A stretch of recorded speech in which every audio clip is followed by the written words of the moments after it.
and welcome to episode 75 of Real Life Ghost Stories. How you do? To kick things off this week, we need to thank our newest Patreon subscribers. We would like to thank Freya, Ellie Lane, Logan Van Dyke, Caroline Rose McCann, Dawn Sinclair, Stephen Carlin, Justine Leary, Lynn, Timothy Davies, Damon Cunningham, Megan Marchand, Alex Teschel, Amanda West, Giselle Flores, Laura Thornley, Aoife Murray, Justine Hellison, Rebecca Hetherington, Jacob Zindel, Anne-Marie Maxwell, Shani and Matt, Johnny Carr. Thank you so much for being our Patreon subscribers. We appreciate you. We are so thankful that you are giving up your hard-earned cash to our little podcast. And just a reminder, in these terribly difficult times for a lot of people, if you need to delete your Patreon subscription, please do it. And don't feel the need to apologise to us. We will still be there in the future. Yes, so we if will. things change, you can subscribe and listen to all them extra episodes that you missed out on. I feel like I've got a bit of a game show host voice today. Yeah, I don't know what's going on. I'll tell you what it is, it's cabin fever. Well, yeah, we're a bit manic today. I just was saying to Dan, our neighbours must think we're so strange because we've just been going around shouting vines around the house at each other. They must be like, what is wrong with those two? But it's been over 2 weeks now since Dan has left the house. So we're getting a bit cabin fevery. But you have some more thanks to give today. So we have some wonderful, many wonderful key workers that listen to our show, and we have been giving them a little shout out from us just to say thank you very much for everything that you're doing for us. So I would like to thank Bethan Pocock, who is a paramedic and listens to the show avidly, and also her mum, Catherine Pocock, who is a specialist sister in nurse. So it's a little family thing. Cute. I believe her dad is also a key worker, but he doesn't listen to the show. So Stunning. She didn't give me his name, but thank you to all three of you. Also like to thank Stephanie Rourke, who is an EMT. Majestically Awesome is your username on Instagram, but I don't have your real name, so I apologise, but thank you very much. And Hope, who is a nurse from Newcastle, thank you very much for all that you do for us. We really appreciate it. As we have said every week, thank you to all of our key workers. There are so many people that are amazing and keeping the place running during this really hard time. And also to Heidi as well. Sorry, I didn't turn the page over. There's actually one more on the other page. So Heidi, thank you very much as well. You get your own little section. Our film review this week is hotly anticipated. The amount of people that messaged me about this film in the last nearly 2 years has been incredible.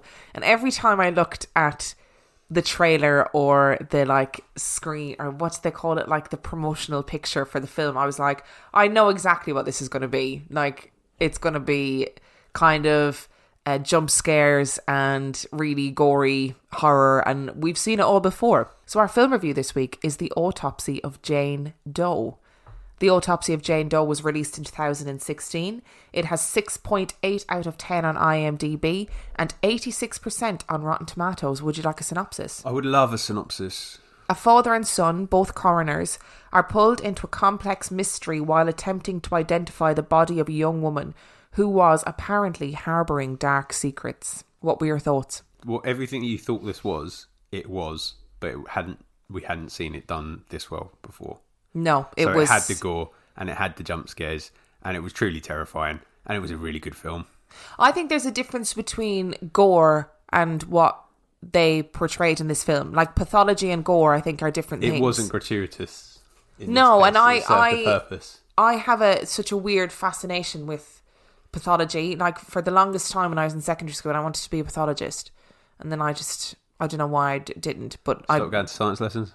No, I did science. Okay. I did chemistry and biology, but I'm fascinated by the human body, and I'm also fascinated by how disease impacts the human body and what it looks like, and you know, all of that stuff. And the pathology element of this film was so fascinating because it was like a mystery.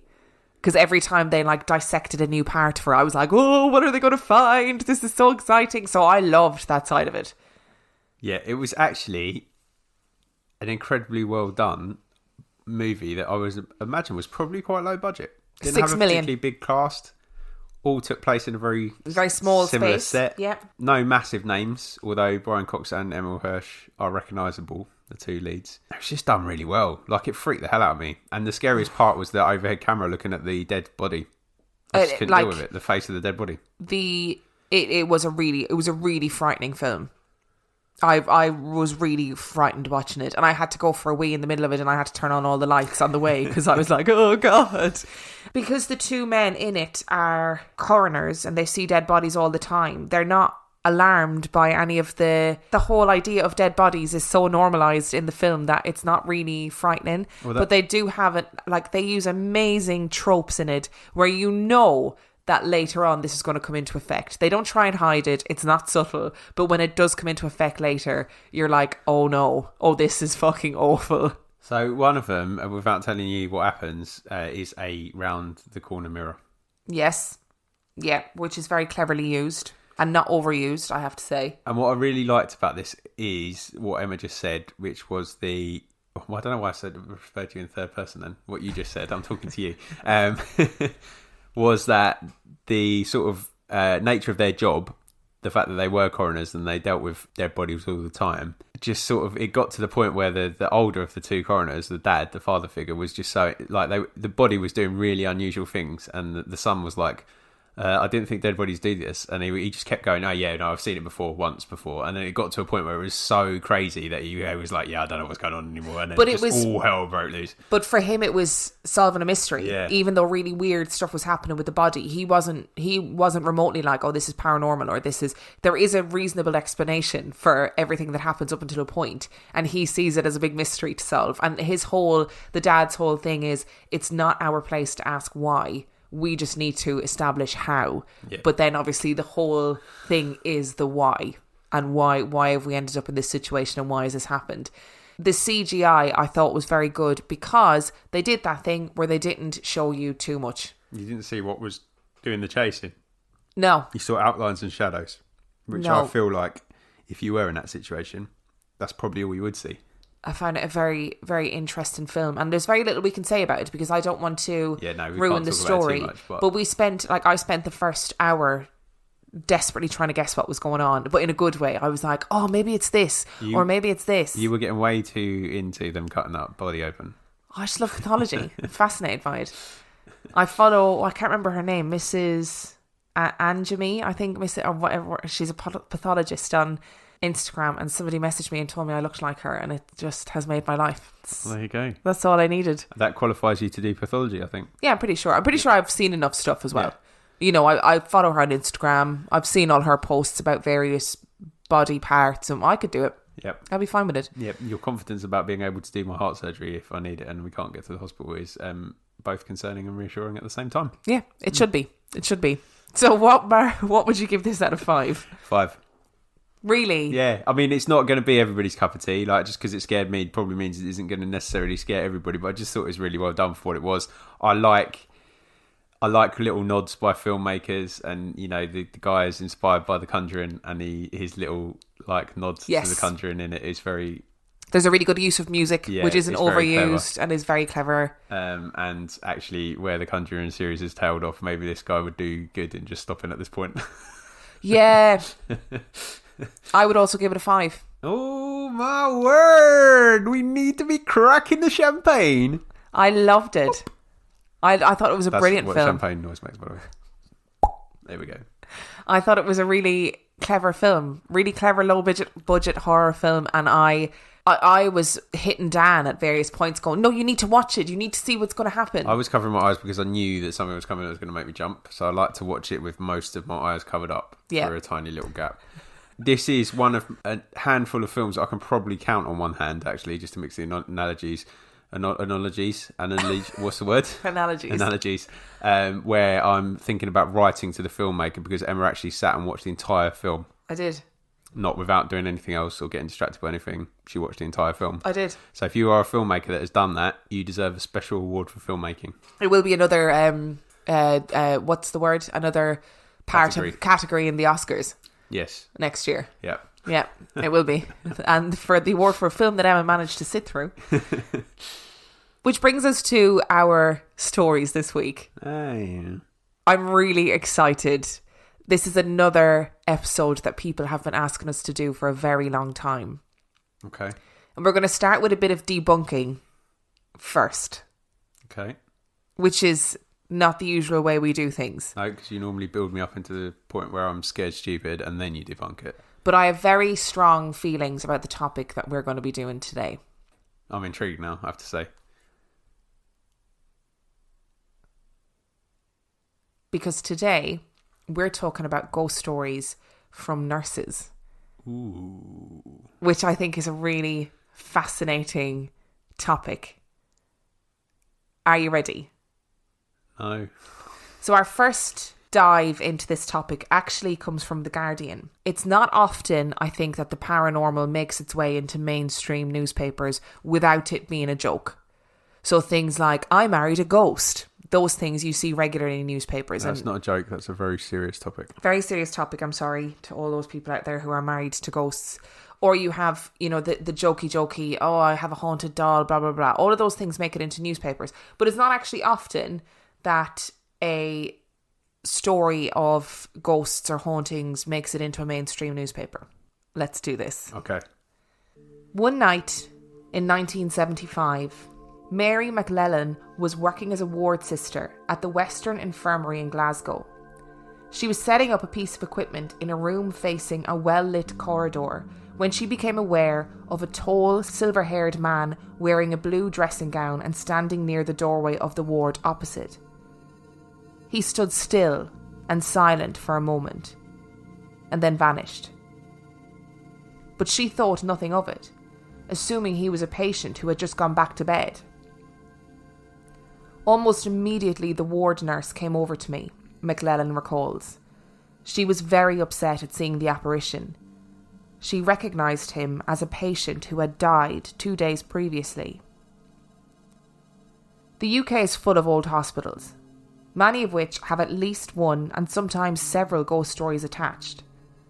Veteran ghost hunter Andrew Green, who died this year, collected dozens of stories of hospital hauntings, including the experience of Mary McLellan. The stories vary, but a common theme is a grey lady or a woman in white, who made some terrible medical error and took her own life in remorse, only to reappear at times of crisis. Green believed that these apparitions are forms of electromagnetic energy, a sort of faded echo of people whose lives were intensely stressful. Such tales are passed down by word of mouth through generations of young doctors and nurses. Part folk myth, part cautionary tale. They are a sort of paranormal aid to risk management. At the now defunct Mothers Hospital in Hackney, East London, drowsy nurses complained of feeling a startling tap on the shoulder. According to legend, a nurse who was bottle feeding a newborn baby dozed off and slumped forward in her sleep, smothering the baby accidentally. In a fit of remorse, she killed herself and was condemned to walk the wards, tapping young nurses on the shoulder to keep them awake. A classic of the genre is the nurse in a bluish-grey uniform seen by patients at University College Hospital, London. It appears only when screens go up around a bed and is said to be the spirit of a nurse who administered a morphine overdose to a patient and was so upset that she took poison and killed herself. Annie Lindsay, archivist at UCH, describes the nightly ritual of closing the shutters on a picture of a long-deceased surgeon, Marcus Beck. It was the night sister's first duty to close the shutters, and the day sister's first duty to open them in the morning. If the shutters were not closed at night, then somebody unexpectedly died. Occasionally, a vision manifests itself in a helpful way. At Stove Hill Hospital, Glasgow, a student nurse spotted a woman, whom she assumed was a night sister, slip into a side ward near the door. She followed her to ask her a question, and was surprised to find no one in the ward but a patient who had lost consciousness and needed immediate help. At Scunthorpe General, staff say there is a strong smell of old-fashioned violet perfume just before the appearance of a nurse in a long skirt. The visits always occur when a baby is desperately ill. After her visit, the baby always recovers. The usually data-hungry Department of Health has never collected statistics on haunted hospitals. We are far more concerned with helping the living, said a spokesperson. His views echo those of many doctors and nurses who dismiss ghost stories as nonsense, while some hospitals appear to be in denial for fear of scaring patients. Barts and the Royal London Hospitals Trust has a grey lady at the 264-year-old Royal London Hospital, and tales of the cowled figure of the Rahir, the monk who founded Barts in 1123, is a regular feature of London ghost walks. But a spokeswoman for the trust denies that there are any ghosts. Some perfectly rational NHS workers, however, are convinced that paranormal events do happen. Judith Wally, risk manager at the City Hospital Birmingham, has worked in the NHS for almost 30 years and is an amateur historian of local hospitals. She says she has had paranormal experiences herself and is convinced that they cannot be explained in purely human terms. As a young nurse at Glasgow Royal Infirmary, Wally recalls walking along a top-floor corridor and seeing a ward sister coming towards her. As she walked by, I said, "Evening, sister." And then I realised I could only see her from the knees up. Wally's explanation is that the hospital was very old and had had new floors installed from time to time. She seemed to be walking along an older floor level. At City Hospital, Wally says a priest was brought in to carry out an exorcism after a gang of builders disturbed something when they were demolishing wards that were originally part of the workhouse, dating back more than 150 years. They heard cries from inside one of the wards and went in to investigate, but couldn't see anyone. When they tried to get out, they found the door was locked. They panicked as the demolition ball was heading that way. Eventually they managed to break out, but demanded a priest was brought in or they would not work again. During the building of the nearby Birmingham Eye Centre in 1996, the site was monitored by CCTV, which triggered alarm bells when a ghostly grey figure was spotted. Security guards went to investigate, but found no one there. Hospitals are places full of emotions, many unhappy, and I think there are people running parallel to us, Wally said. I've never felt afraid of them, but there are places in the building where it's cold when it shouldn't be. Richard Wiseman, a psychologist at the University of Hertfordshire, has led teams of real-life Ghostbusters on stakeouts at Hampton Court Palace and Edinburgh Castle. Despite using sophisticated thermal imaging equipment, temperature probes and video cameras, they have failed to capture any spirits. Wiseman's theory for the unexplained sightings is that hospitals precondition people into believing the unbelievable. The majority of these experiences happen in old buildings with a tremendous sense of history, and people are aware of this, he says. Hospitals are inherently places that are associated with death.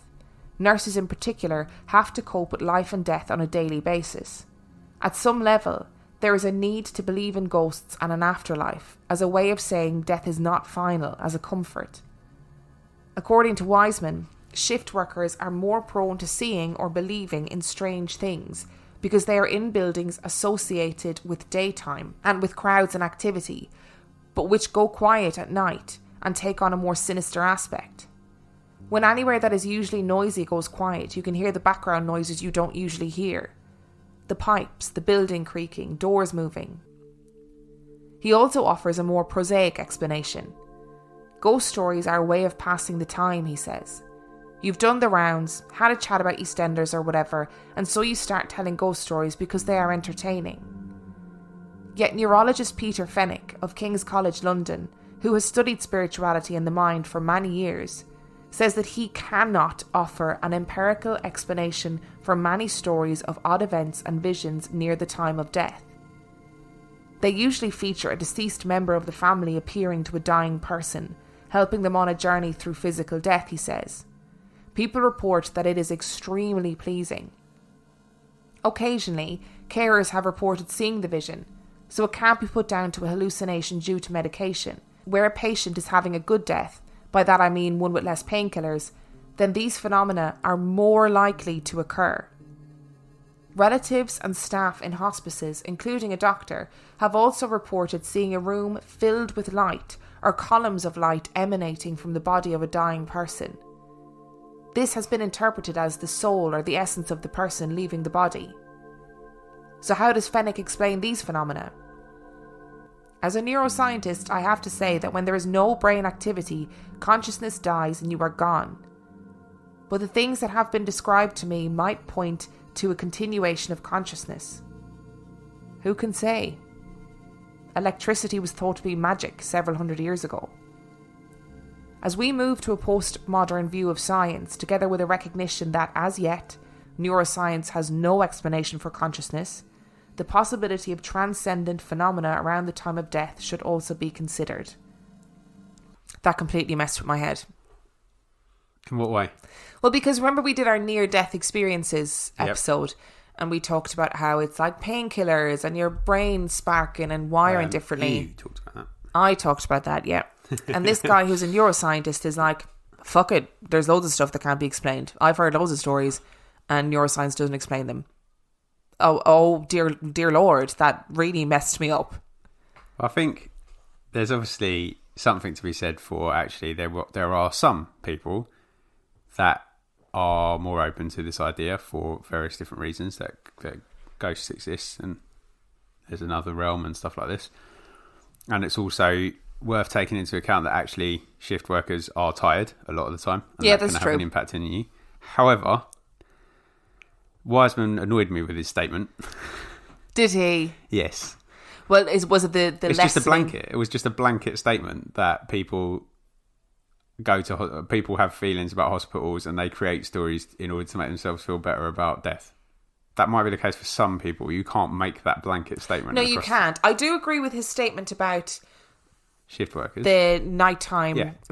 What was it? I read somewhere somebody called it the sundown phenomenon or something, where at nighttime buildings that are usually bustling with life are inherently really scary. Yeah. Because the same can be said for schools. If you're in a school when there's no children there and it's nighttime in the depths of winter, they are quite freaky places, even with no paranormal history attached to them. But hospitals, I agree with you. I don't think it's okay to be like, shift workers are bored at nighttime and they're tired of talking about EastEnders, so they start telling ghost stories. Seems kind of delegitimizing the importance of their work on night shifts. But anyway, and also I don't think it's enough to be like, oh, it's just people's ideas of being in a historical building. You can't make blanket statements on these things either, because each case is individual. So there will be some cases where those are the things that they are the reasons that those stories have come around. So there will be some cases where people have seen things because they're tired, or they've misinterpreted the sound that a building makes when it hasn't got as many people in it. Yeah. Or that they have actually just been bored of talking about EastEnders and are telling ghost stories to entertain. But you can't say that is as a blanket ban. Blanket ban, that's not even the right word. Blanket statement. You just can't make that statement, because there's different circumstances around everybody's individual experience. I will continue to believe that there is something other than what we're currently experiencing as life, up until the point someone can scientifically explain conscience to me. Because you can't, like that article quite rightly said. Yeah, you can't. So until we can understand why there is such thing as consciousness, I think actually to apply any blanket statement to say it's all stuff and nonsense is almost as naive as applying a blanket statement to saying yes, 100% all ghosts exist. So like I said, we're doing this backwards. I know. I feel like we've done the podcast. No, because I've got 3 real life ghost stories for you. Okay.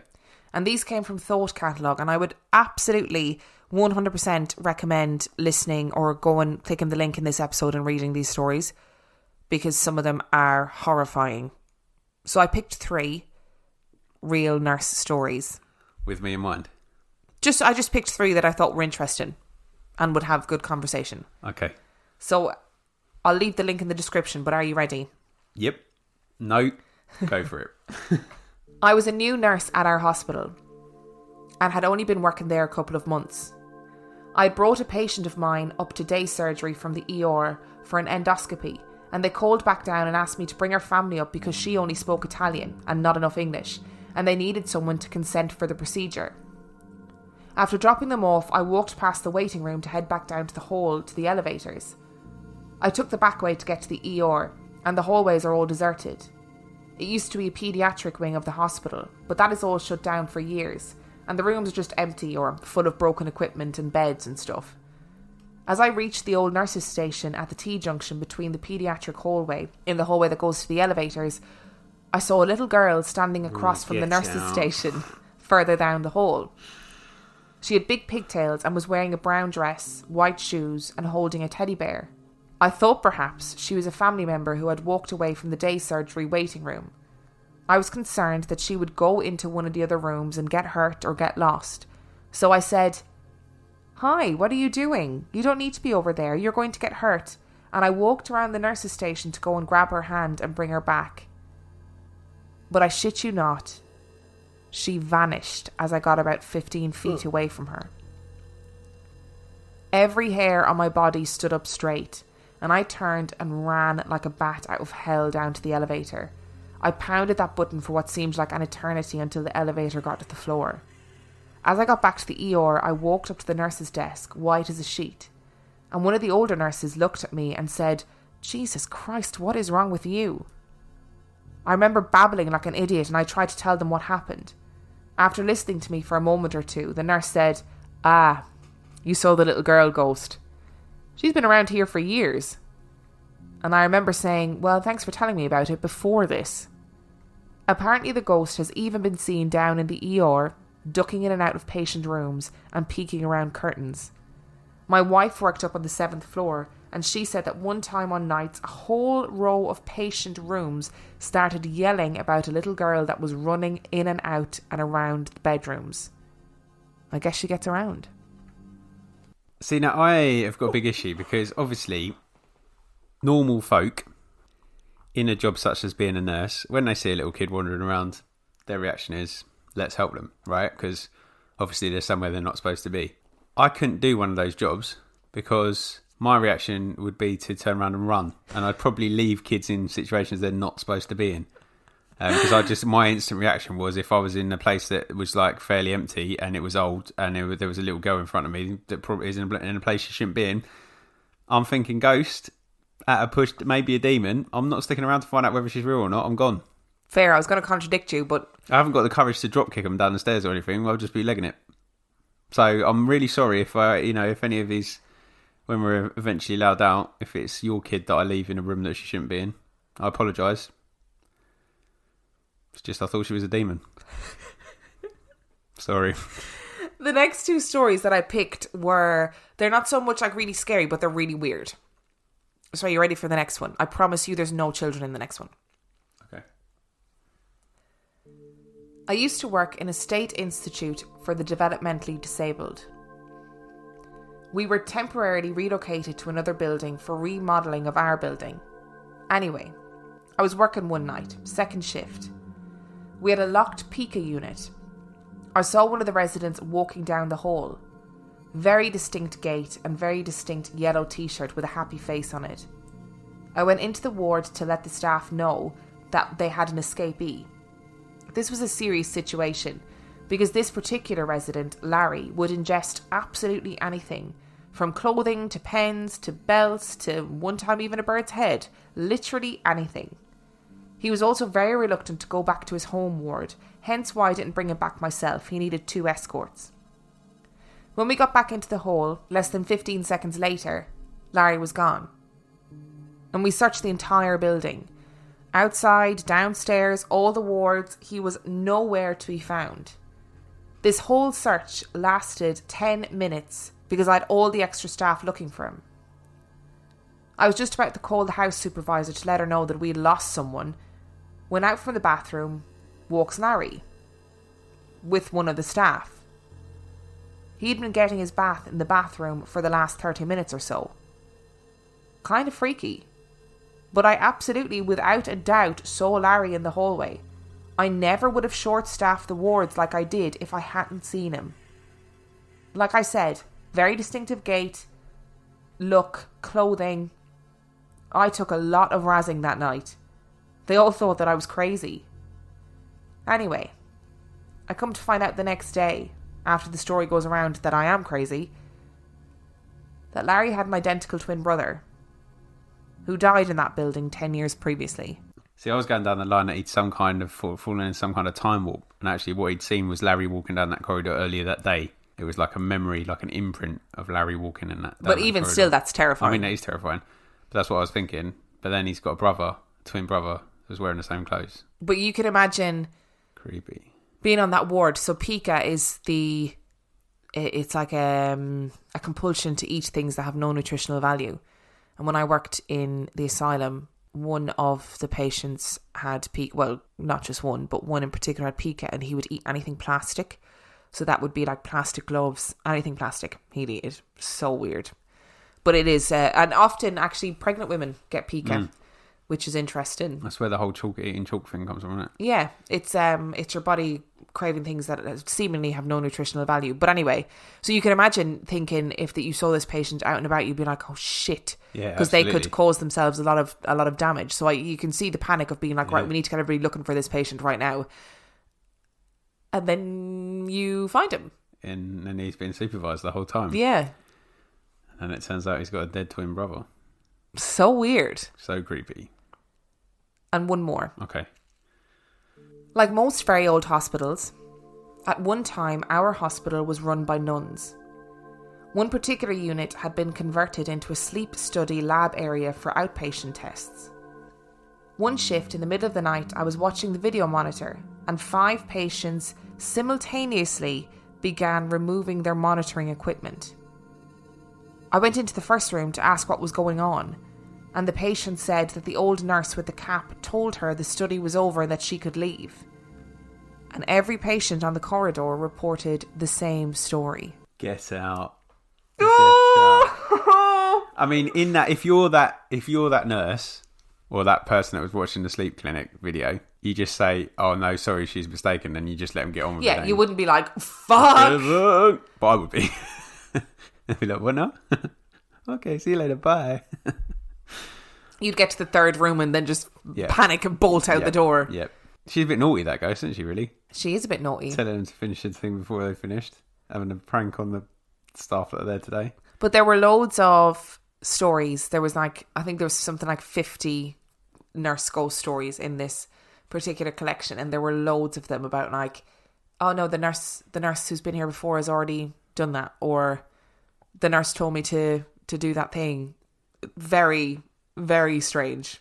In short, yeah, I think if anywhere was going to be haunted, hospitals, old asylums, prisons, I'm all for it. They're places of suffering and loss. Why do you always say slaughterhouses? Well, there's a lot of death in slaughterhouses, isn't there? Not necessarily human death, but there's a lot of death, so it's charging that energy, isn't it? Okay, fair enough. We'll go slaughterhouses as well. Yeah. We'll add that to the list. Basements in general. Yep. It's always in the basement. It is always in the basement. I think that'll probably be it. And maybe after that film, funeral parlours, which are not called funeral parlours in this country. It wasn't a funeral parlour. It was. It was a mortuary, they called them. Like a morgue. No, the mortuary was underneath it, if you read the sign in the picture. I gotcha. See, I wasn't paying that much attention, clearly. Oh no, I'm going to have to strip that award in the final seconds.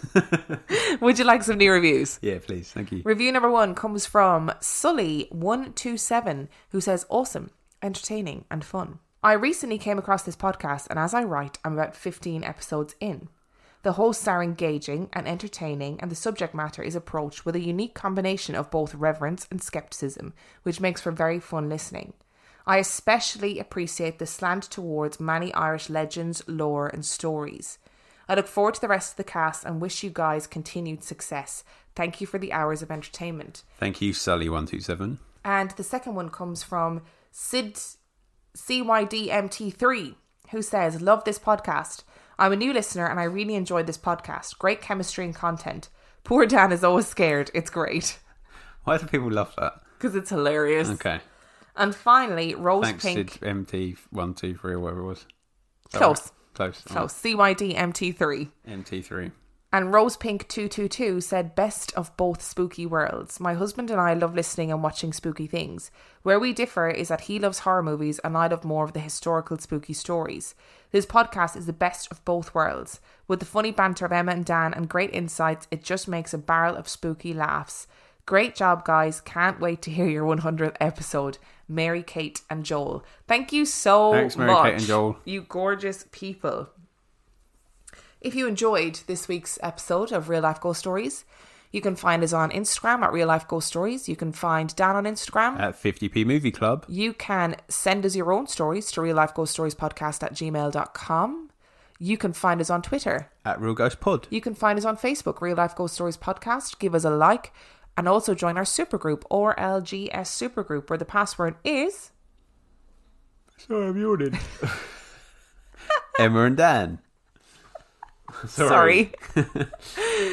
You can find us on Patreon at patreon.com/Real Life Ghost Stories, where for $5 a month, you can get an extra bonus episode a week. And for $2 a month, you get the full back catalogue of 50p Movie Club. You can buy our merch. All the links are in the description. And you can subscribe to our YouTube channel. The link is also in the description. And on that note, we shall see you next week. Bye.